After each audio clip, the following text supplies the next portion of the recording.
حضرت امام حسین عالی مقام رضی اللہ تعالیٰ عنہ کی شہادت مبارکہ سے جو ہمیں اسباق ملتے ہیں اس میں سے دو ایک سبق آپ کی خدمت میں عرض کر دیں۔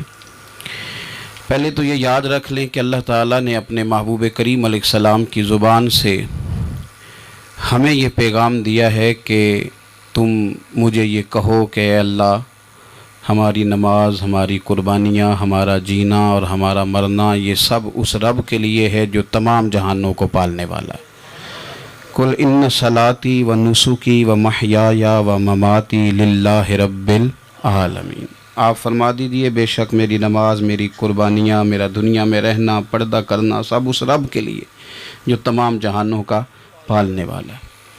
سب سے پہلے تو اپنی زندگی کے اندر 24 گھنٹوں میں سے اچھے طریقے سے سوچ کر، سمجھ کر، فکر کر کر غور کریں کہ ہمارے پاس 24 گھنٹوں میں سے کتنا وقت ہے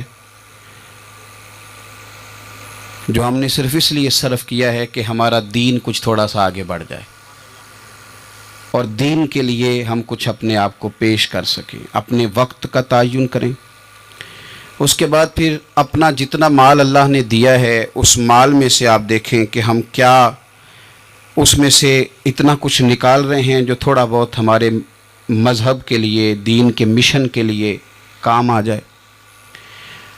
کچھ نہ کچھ آپ باعث بنے دین پھیلانے کا۔ رسول کریم صلی اللہ علیہ وسلم نے اس ڈیوٹی کو اس رنگ میں بیان کیا ہے۔ حضور نے فرمایا کہ بلغوا انی ولو آیا، ایک آیت تم تک پہنچ گئی ہے، اب میں تمہاری ڈیوٹی لگا رہا ہوں کہ تم نے اس آیت کو آگے پہنچانا ہے۔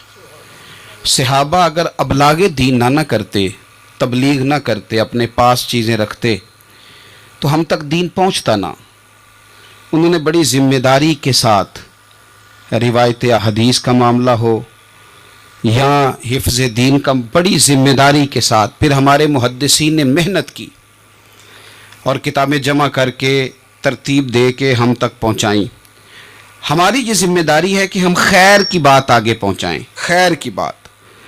ہمیں بڑی مثالیں آتی ہیں، بڑی ساری چیزیں ہمارے پاس ہوتی ہیں، بڑا کچھ ہم کہہ سکتے ہیں، بڑی ہمیں کہانیاں یاد ہوتی ہیں، تو یہ تو ہمیں الجھا دے گا یہ سارا معاملہ۔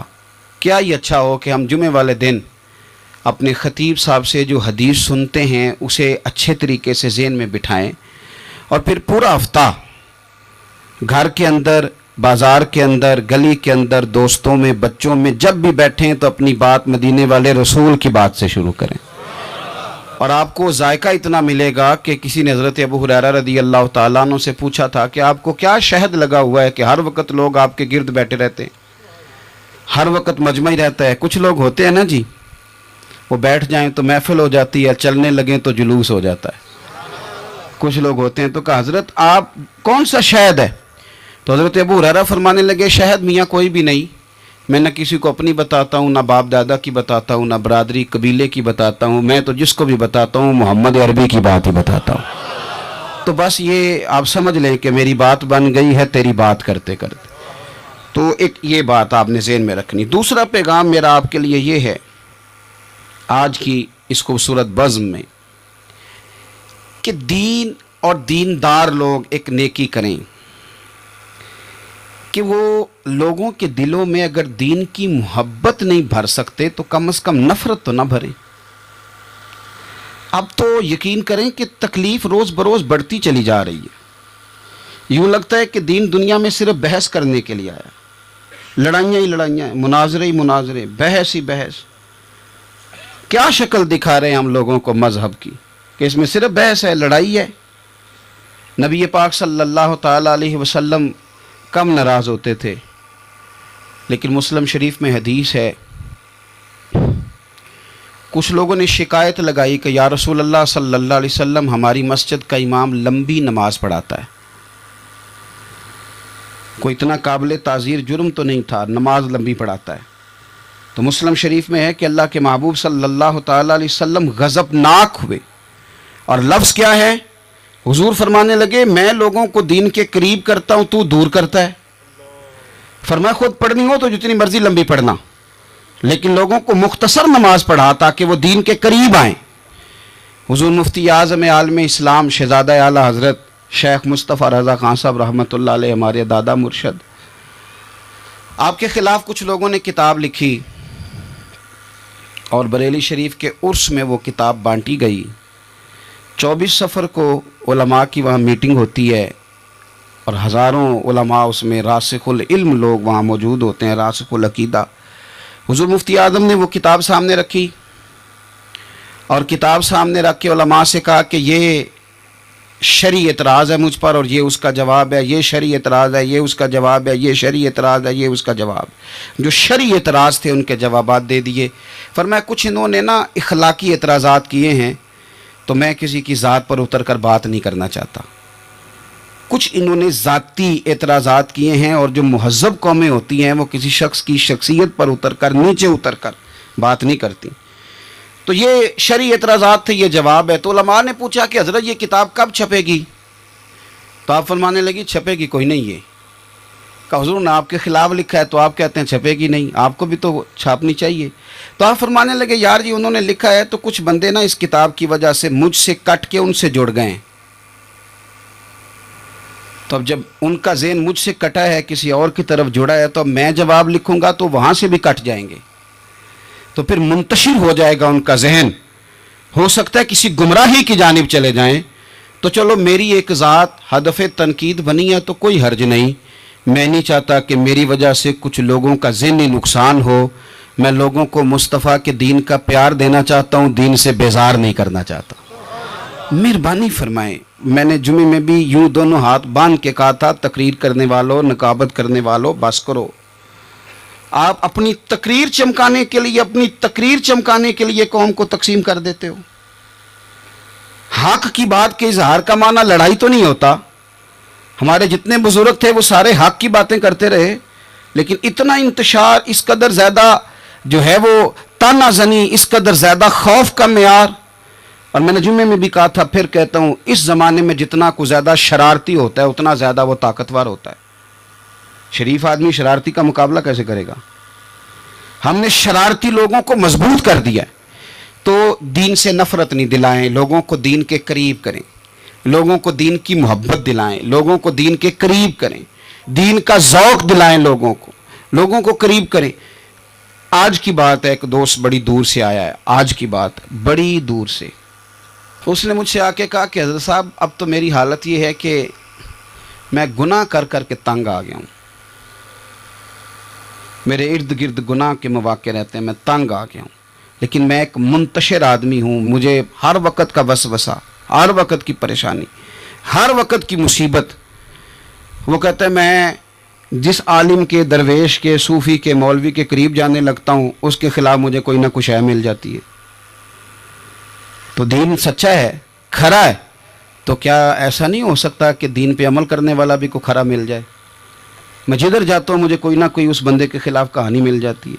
تو یاد رکھیں، جب لوگ دینداروں سے نفرت کرتے ہیں تو پھر دین سے نفرت کرنے لگتے ہیں۔ یہ ہم نے تباہی کر دی ہے، ہم نے ظلم کی انتہا کر دی۔ مہربانی فرمائیں، یہ بڑا صاف ستھرا دین ہے، یہ بڑا پارسا دین ہے، یہ بڑا کھرا دین ہے۔ اور یہ جو آپ کو لوگ بتاتے ہیں نا سارے غلط ہو گئے، ایک میں صرف ٹھیک بچا ہوں، تو انہیں بتاؤ تمہاری بات مانے کہ مدینے والے رسول کی بات مانے؟ نبی پاک صلی اللہ علیہ وسلم نے فرمایا میری امت کبھی گمراہی پر جمع نہیں ہوگی، یہ نہیں ہو سکتا کہ ساری گمراہ ہو جائے۔ تو اس لیے انتشار کا مزاج چھوڑیں اور لوگوں کو میٹھا، ٹھنڈا، پیارا، خوبصورت دین لوگوں تک پہنچائیں، میٹھی بات کریں اور اچھے طریقے سے لوگوں تک پیغام حق پہنچائیں۔ لوگ کہتے ہیں جی میں بات سچی کرتا ہوں اس لیے تلخ رہتا ہوں۔ نبی پاک سے زیادہ سچی بات تو کوئی بھی نہیں کرتا تھا، حضور بات بھی سچی کرتے تھے اور لہجہ بھی شہد سے زیادہ میٹھا ہوتا تھا۔ تو یہ کون سی کہانی سنا رہے ہو؟ نہیں کہ میں کڑوا اس لیے ہوں کہ میں سچ بولتا ہوں، سچ کڑوا نہیں ہوتا، سچ تو شاندار ہوتا ہے، سچ تو سونا ہوتا ہے، سچ کا تو چہرہ نکھرا ہوا ہوتا ہے۔ سچ کہاں کڑوا ہوتا ہے؟ کڑوا کسیلا تو ہے، اس لیے تو نے ساری تباہی اتار دی۔ تیسری بات، آج کی اس گفتگو میں تیسرا پیغام امام علی مقام کی شہادت کے لحاظ سے یہ سنیں کہ ضروری نہیں کہ جو بات آپ کر رہے ہوں سارے لوگ اسے ایگری بھی کریں، یہ بھی ضروری، تو سب کو منوانے کا مزاج بھی چھوڑ دیں، یہ بھی امام حسین کا پیغام ہے۔ اس وقت تو ڈھیر سارے لوگ یزید کی طرف چلے گئے تھے، اور امام علی مقام میدان میں نکلے اور معمولی آدمی نہیں، نواسہ رسول، جگر گوش ہے بطول. یہ جو کربلا کی ریت پہ خون بہا ہے، یہ آپ کو پتہ ہے خون کس کا ہے؟ یہ رسول کریم کا خون ہے. یہ نبی کریم کا خون بہا ہے. اللہ کرے آپ کو سمجھ آئے. نبی پاک کا خون بہ گیا، لیکن 4.5 سال حکومت پھر بھی یزید کر گیا. آپ کو کس بات کی جلدی ہے کہ سارے لوگ مان جائیں اور سارے ہمارے پیچھے لگ جائیں اور سارے جو میں کہہ رہا ہوں اس کے پیچھے لگ جائیں؟ یہ آپ کو جلدی کیوں ہے؟ مجھے جلدی کیوں ہے؟ بھئی وہ 4.5 سال پھر بھی نکال گیا. حضرت یوسف علیہ السلام پر جناب زلیخا نے الزام لگایا تھا. حضرت یوسف سچے تھے، پر پورے مصر میں اس نے بات بھی پھیلا دی.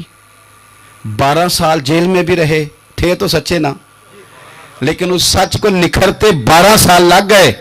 لیکن رب کریم نے فرمایا یوسف سچے ہو، پر 12 سال پھر بھی جیل میں رہنا پڑے گا. سچے بھی ہو، کھرے بھی ہو، پر 12 سال جیل میں رہے. پر عرش کے مالک نے فرمایا پہلے آپ مصر کے قیدی تھے، اب آپ کا سچ نکھر گیا ہے تو مصر کا حکمران بنا دیا جائے گا. چوتھی بات یہ سنیں اور اچھے طریقے سے. ہمارے ہاں نا ہماری محفل رہ گئی ہے، تنہائی ختم ہو گئی ہے. تھوڑا تنہائی میں رہنا بھی شروع کریں. تنہائی میں کس طرح رہنا ہے؟ مصلی کے ساتھ، عبادت کے ساتھ، درد کے ساتھ، سوز کے ساتھ، یعنی ذوق کے ساتھ. کوئی نعت چلا لیں آپ اور آپ ہوں، کلام ہو اور مدینے والے رسول کی یاد ہو. بے آباد نہ رکھیں، اپنے دل کو آباد رکھیں. یہ تھوڑی بہت مل کے عبادت ہے تو کر لیں، ورنہ اکیلے بھی ہم پلاننگ ہی کرتے رہتے ہیں، دوستوں میں بھی سازشی کرتے رہتے ہیں. دفع کریں، سیاستیں ہوتی رہتی ہیں، یہ کب جان چھوڑتی ہیں. لیکن کچھ نہ کچھ وقت مصلی کو ضرور دیں. 9-10 محرم کی درمیانی رات عمر بن سعد امام علی مقام کے خیمے میں آیا اور آ کے کہنے لگا حسین باتیں 2 ہی ہیں. اب یزید اور عبید اللہ ابن زیاد اور دیگر کوئی اور بات سننے کو تیار نہیں ہوتے. 2 ہی باتیں ہیں، یا آپ کو بیعت کرنی ہے یا جنگ کرنی ہے. تو امام علی مقام فرمانے لگے کہ مجھے 1 رات کی مہلت دے دو. 1 رات کی مہلت، سویرے بتاؤں گا کیا کرنا ہے. 9-10 کی درمیانی رات عمر بن سعد نے کہا ٹھیک ہے میں سویرے آ جاؤں گا. تو عمر بن سعد خیمے سے باہر نکلا تو حضرت عباس بن علی، حضرت عباس رضی اللہ تعالیٰ عنہ حاضر بارگاہ ہوئے تو امام علی مقام سے عرض کرنے لگے بھائی جان مجھے پتہ ہے سویرے آپ نے کیا فیصلہ کرنا ہے، اور آپ کو بھی پتہ ہے سویرے کیا فیصلہ کرنا ہے. تو یہ بد باطن قسم کے لوگ ہیں، یہ سوچیں گے پتہ نہیں حسین کمزور پڑ گیا. تو ابھی بتانا تھا کہ ہم نے بیعت نہیں کرنی. آپ نے رات مہلت کیوں مانگی؟ یہ پتہ نہیں رات کیا کیا بدگمانیاں سوچیں گے. فیصلہ تو سویرے بھی وہی ہونا ہے اور اب بھی وہی ہونا ہے کہ ہم یزید کی بیعت کرنے کو تیار نہیں ہیں. تو آپ یہ بھی بات کر دیتے. تو امام حسین فرمانے لگے عباس تیرا کیا خیال ہے؟ میں نے سوچنے کے لیے ٹائم لیا ہے. تیرا کیا خیال ہے کہ میں نے کوئی نئے راہ تلاش کرنی ہے؟ کوئی مجھے اور کسی فوج کے پہنچ جانے کی امید ہے؟ کہا نہیں، مجھے کچھ بھی نہیں کرنا، نہ کچھ سوچنا ہے. فیصلہ بھی وہی ہے جس کا تجھے پتہ ہے. لیکن بھائی یہ آخری رات بچی ہے، کل حسین دنیا سے جائے گا. آخری رات بچی ہے، دل کرتا ہے کہ آج کی رات نہ میں رج رج کے اپنے رب کو سجدے کروں، میں جی بھر کے اس کی عبادت کروں. یہ پیشانی اس کے حضور ناز جھکے. او یار حسین ابن علی تو ایک رات باقاعدہ بچائیں کہ میں نے اللہ کے حضور حاضری دینی ہے اور تو ساری راتیں ضائع کر دیتا ہے. تو تنہائی میں کچھ نہ کچھ عبادت کریں. میں اللہ کے حضور دعا کرتا ہوں کہ اللہ تعالیٰ میدان کربلا کی ہواؤں کا صدقہ، اللہ تعالیٰ حسین ابن علی کے خون کا صدقہ ہماری زندگی پردہ پوشی والی کرے اور موت ایمان والی کرے. اور اللہ تعالیٰ ہمیں ہر فتنے سے محفوظ رکھے اور ہماری اولادوں کو بھی حضور کی اولاد کا وفادار رکھے. آخر دعوانا الحمدللہ.